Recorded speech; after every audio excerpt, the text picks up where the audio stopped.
안녕하십니까. 2021년 미디어 학습 공동체 미소란 대표 공주여자고등학교 교사 최선희입니다. 저희 학습 공동체에서는 미디어 인권 등 주제별 프로젝트 수업 및 현상 기반 학습을 위한 통합형 자료 개발이라는 주제로 연구를 진행하고 있습니다. 우선 저희 공동체에 대한 소개를 잠시 하겠습니다. 저희 미소랑은 미디어로 소통하는 너랑 나랑이라는 뜻을 가지고 있으며 2020년에 이어 2년째 운영을 하고 있는 학습 공동체입니다. 고등학교 교사 2명과 중학교 교사 2명이 함께 모여 사회, 정보, 도덕교과에서 연구를 진행하는 중고 혼합형 공동체로 운영하고 있습니다. 미소랑에서 미디어 인권에 주목한 이유는 다음과 같습니다. MZ세대가 새로운 디지털 미디어 환경 속에서 인권을 소중히 여길 수 있는 교육 기회를 제공하는 것이 가장 큰 목적입니다.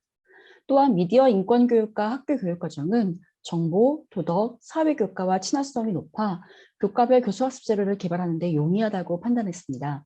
특히 코로나19로 원격 수업이 일상화되면서 실제로 미디어 인권에 대하여 직간접적으로 교육해야 할 필요성을 느꼈기 때문입니다.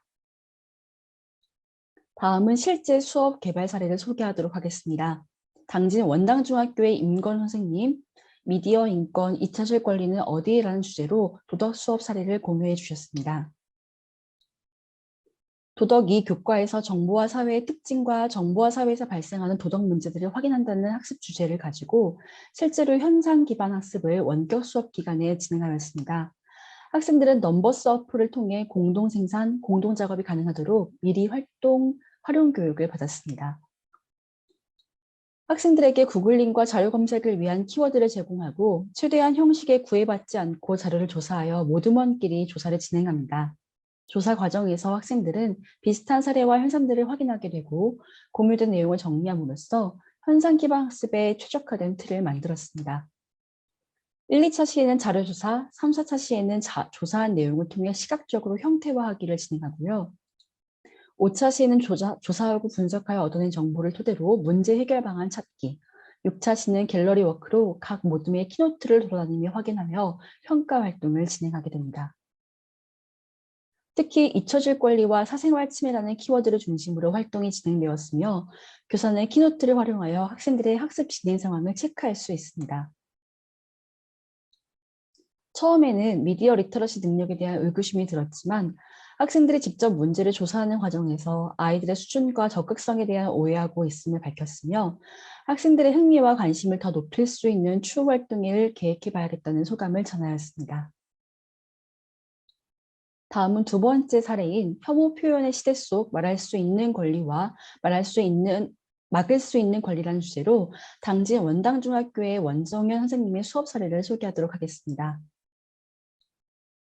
학생들은 미디어 공간 속 익명성의 순기능과 역기능이라는 양측면을 모두 알아보기 위하여 뉴스 영상을 활용하여 흥미와 관심을 이끌 수 있는 짝 활동을 먼저 진행하게 됩니다. 스텝 1 활동에서 미디어 공간 속 익명성의 역기능과 순기능을 균형 있게 다루는 내용을 학습을 먼저 하게 됩니다. 그리고 이후 점프 1 활동에서 각 인물에 대한 대처 방안을 제시하는 심화 활동으로 나아가게 됩니다. 이후 스텝 2에서는 점프1 활동에서 학생들이 제시한 도덕적 책임의 실천 방법과 내용 학습을 연결지어 도덕적 책임의 실천과 관련된 용어를 배우게 됩니다. 점프 2 활동에 대한 설명 과정에서는 말할 수 있는 권리와 막을 수 있는 두 권리 중 한쪽으로 의견이 치우치지 않도록 하는 균형 있는 태도를 기르는 것이 이 수업의 목적이라고 할 수 있습니다.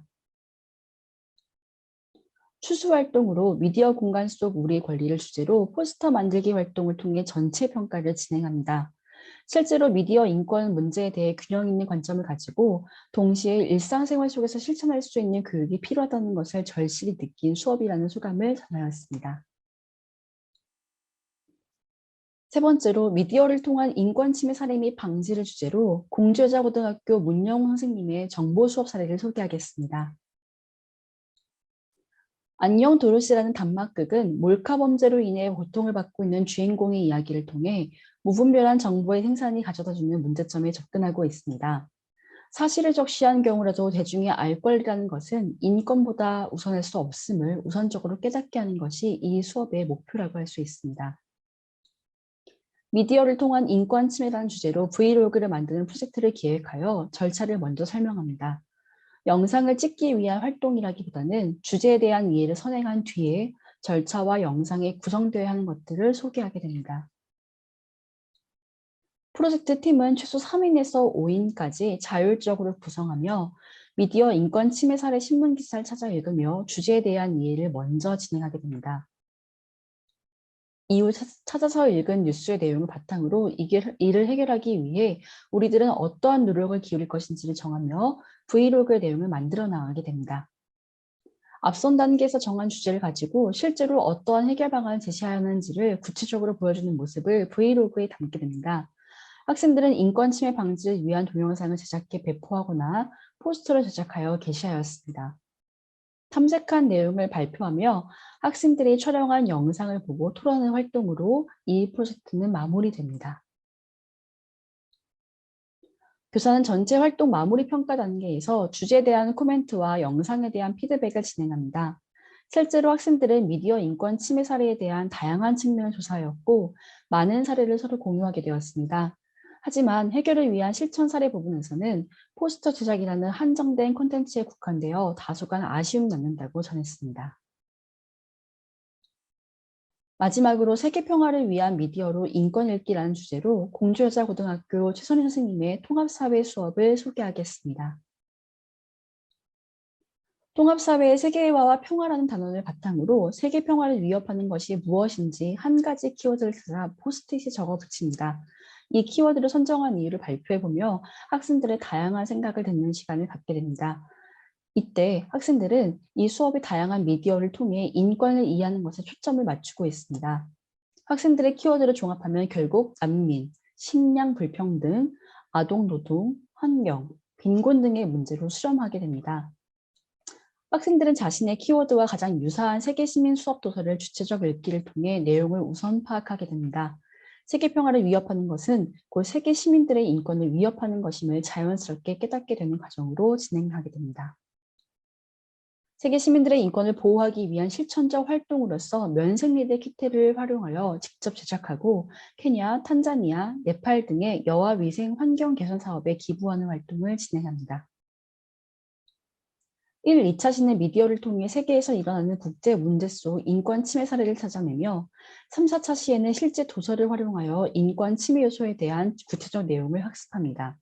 6, 7차 시에는 단순한 개념 및 해결 방안을 찾아보는 것이 아닌 기부 활동으로 직접 이어지도록 계획하였습니다. 미디어 리터러시 능력을 직접적으로 길러 인권에 대한 이해도를 높이는 방향의 수업이기에 학생들의 리터러시 능력 차이에 따른 문제 해결 속도의 차이에 대한 고민은 여전히 남아 있습니다.